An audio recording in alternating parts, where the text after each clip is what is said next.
est-elle mieux ou pire qu'avant?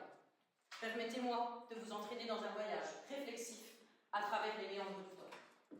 Tels des archéologues de la mémoire collective, nous fouillons les strates du passé, cherchant les trésors oubliés dans les replis de l'histoire.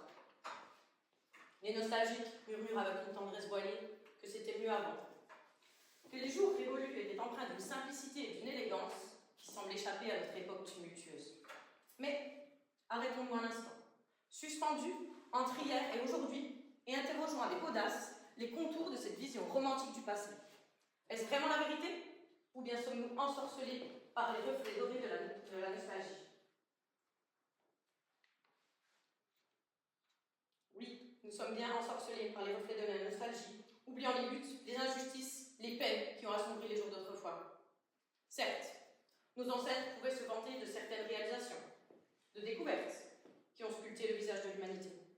Mais n'oublions pas que chaque époque a ses défis, ses batailles à livrer et ses épreuves à surmonter. Aujourd'hui, nous sommes les héritiers d'un monde en constante évolution, où l'innovation et la technologie ouvrent des portes autrefois inimaginables.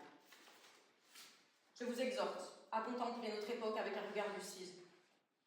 Que notre époque, loin d'être jugée inférieure à celle qui l'a précédée, soit plutôt célébrée comme le théâtre de nos réalisations, le creuset de nos espoirs et le point de départ de nos rêves les plus audacieux. Soyons les architectes de notre propre destinée. Façonnons un avenir empreint de progrès, de justice et de compassion. Dans cette quête de réflexion sur le passé et le présent, je vous invite à éclairer d'une lumière particulière l'impact des femmes à travers les âges. J'aimerais réussir à vous faire une comparaison de la place des femmes dans la société et du droit des femmes qui a beaucoup évolué. Les femmes ont dû lutter pour une once de reconnaissance.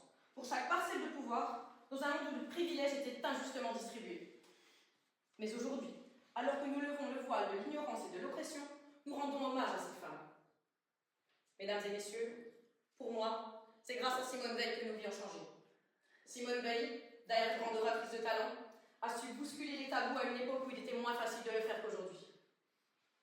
1975, la loi Veil, du nom de la ministre de la Santé Simone Veil, dépénalise l'avortement en France, marquant une étape importante pour les droits des femmes. Avant, les femmes n'avaient pas le droit à l'avortement. Les avortements étaient clandestins et dangereux. 2018, la loi renforçant la lutte contre les violences sexuelles et sexistes introduit de nouvelles mesures pour protéger les victimes et poursuivre les acteurs de ces crimes. Avant, les femmes devaient se taire. Combien de femmes ont été agressées sexuellement? Beaucoup trop. Beaucoup trop n'ont même pas osé parler. Leurs paroles n'étaient même pas écoutées. 2024, le mercredi 4 mars, la loi relative au droit à l'IVG est marquée d'un sceau. L'entrée de cette loi est inscrite dans l'histoire de la Constitution française, l'une des plus grandes victoires d'une bataille d'hier et d'aujourd'hui. Les femmes ont le libre choix de leur corps. Nous sommes le premier pays au monde à l'écrire explicitement. Alors je vous le demande, c'était mieux avant selon vous? Ces exemples montrent comment mes droits et mes opportunités en tant que femme en France ont évolué, reflétant les changements sociaux et politiques dans notre pays. Aujourd'hui, je vis dans une ère de progrès sans précédent pour les droits des femmes. Bien que les défis persistent encore dans de nombreux domaines, le fait que je dispose aujourd'hui davantage de ressources, de soutien et d'opportunités pour réaliser mes plans potentiels est un signe encourageant du progrès vers une société plus égalitaire. Dans notre époque moderne, les femmes ont conquis leur place dans tous les domaines de la société. Nous occupons des postes de pouvoir et de leadership. Nous sommes des chefs d'entreprise, des scientifiques, des artistes visionnaires, des activistes courageuses. Nous sommes les architectes de notre propre destin, façonnant un avenir où l'égalité des genres n'est pas un idéal lointain, mais une réalité tangible.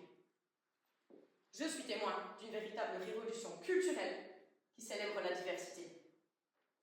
Dans l'ensemble, il est indéniable que moi, en tant que femme, je vive mieux dans notre époque. Alors que nous arrivons au terme de cette réflexion, s'il vous plaît, je vous invite à méditer sur le chemin parcouru et sur les défis qui persistent encore. Mesdames et messieurs, je vous invite à reconnaître les avancées significatives qui caractérisent notre époque. Aujourd'hui, je vis dans une ère d'innovation et de progrès où les opportunités ne cessent de croître et où les frontières semblent s'effacer. Alors que je contemple les défis et les opportunités de notre époque, il est clair que je suis témoin d'un moment unique dans l'histoire de l'humanité. C'est un moment où les barrières sont repoussées, où les esprits sont ouverts et où les possibilités semblent infinies. Ainsi, mesdames et messieurs, je vous encourage à embrasser ce moment avec optimisme et détermination, à saisir les opportunités qui se présentent à vous et à agir ensemble pour un avenir meilleur et plus prometteur. Merci.